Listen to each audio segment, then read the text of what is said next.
Clara. Sunny late afternoon as we speak to you, although there's an awful lot of wind, which wasn't the case last night. This could be a little bit of a test for the swimmers as things will cool as the sun begins to dip.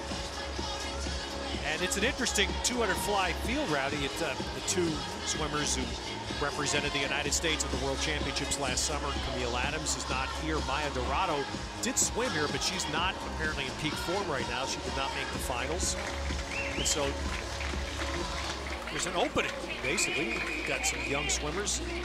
We've got a chance, and we'll see one veteran swimmer in a moment. This is Katie Kinnear. She'll be swimming out of... Excuse me, we have a changer. That is Allison Hoffler swimming out of lane 1. Hannah Saiz, the shorter YMCA swim team in Wisconsin, will swim out of lane 2. Lauren Harrington from the Athens Bulldog Swim Club. She'll be in lane 3. Second in the NCAAs last year in the 200 fly. Emma Nunn in lane 4 from the Nova Virginia Aquatics. Number 1 qualifier is Andreina Pinto from Venezuela. She's twice represented her country in the Olympic Games. She'll be in the lane 5, the middle of the 9 lanes. Becca Mann, the 16-year-old, we're seeing her more and more in these finals in the Grand Prix from the North Baltimore Aquatic Club. Noelle Tarazona, Team Bruin, UCLA swimmer. She'll be in lane 7. Here's the veteran, Caitlin Leverins. We know her as an IM standout, a very good breaststroker. She's getting a chance here in the 200 fly. She'll swim out of lane 8. And Kylie Stewart, one of the fine young swimmers out of the Dynamo Swim Club in Georgia, will be in lane 9.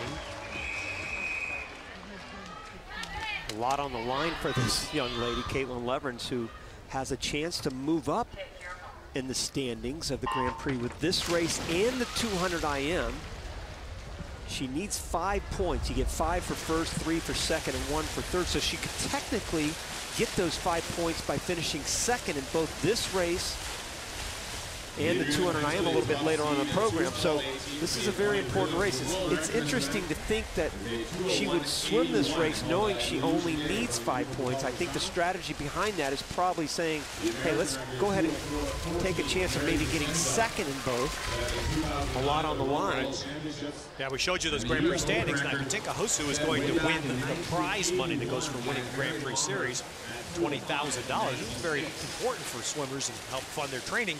But the BMW vehicles, there are restrictions, obviously, being a United States citizen, having a United States driver's license, and that, therefore, may allow a Caitlin Leverins to get her hands on a car for a year. Yep, a USA swimming athlete is also big. And Caitlin Leverins, I think she's got to know that because right now she's first at the wall in this 200 fly, and she's gotten a lot better. When she swam the 400 IM last night, she had a spectacular lead-off leg on that 400 IM. That first 100 was really good for her, so she's improved dramatically in the 100 fly. Obviously, her best is breaststroke, but she's a pretty good flyer, so she can somehow get first or second here. Well, obviously, if she gets first, she's going to win a car, or at least a great BMW for a year. A fabulous Eric Pearsall is here tonight. Rowdy, you were involved with him working in an event before the competition started for Arena. And Caitlin Leverins was talking to Pearsall, and she understood the point potential and the chance for her to potentially get her hands on a vehicle. But I've got to get a better story about this whole Grand Prix series and money and BMWs in just a minute when Connor Dwyer swims. It is a fascinating story, so stay tuned for that. Right now in those middle between the white lane markers, Pinto in lane 5. She was the top qualifier, and she is coming in. And Leverins is going to fade and not get a point in this race. Becca Mann came in second and Lauren Harrington third. A strong swim for Andreina Pinto at 2:10.59. That is only 5/10 off her personal best. Again, this event is one of the weaker events for the U.S. swimmers. Pinto being from Venezuela. Here's coming into the turn at the 100 mark. There's Pinto right in front of you. Good butterfly, solid catch right away. She establishes that deep catch right away, travels forward, very patient with her stroke. you could see how that patience paid off for her here, as she was not in the lead at the 100 and then moved into the lead into this third 50, Ted, and had that great breakout, kept the head down all the way, and then here's the flags in, puts that head down 1 stroke, 2 strokes, 2:10 plus. And again, it's not a very fast time. It's over 3 seconds, or just about 3 seconds away from a top 10 time in the world this year, but certainly a good win, going away by almost 2 seconds. And for her, again, for Andreina Pinto, it's 48 100ths off a personal best swim for her. Becca Mann second, Lauren Harrington claims third, and Caitlin Leverins, who we were focused on and the possibility of getting Grand Prix points, doesn't, as she places 5th. One thing we saw in those final meters of the swim there were the wind. You could see the flags up over the pool were just whipping. What will that kind of an impact will that have to her? Well, it will certainly affect the backstrokers coming up.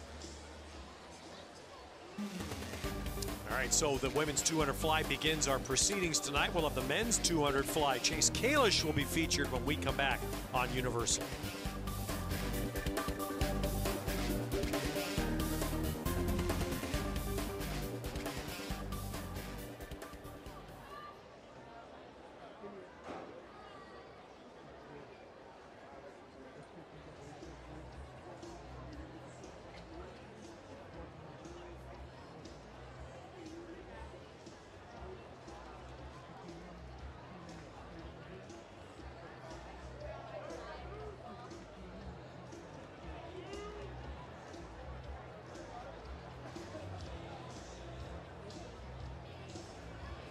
National MVP final in the men's 200 fly.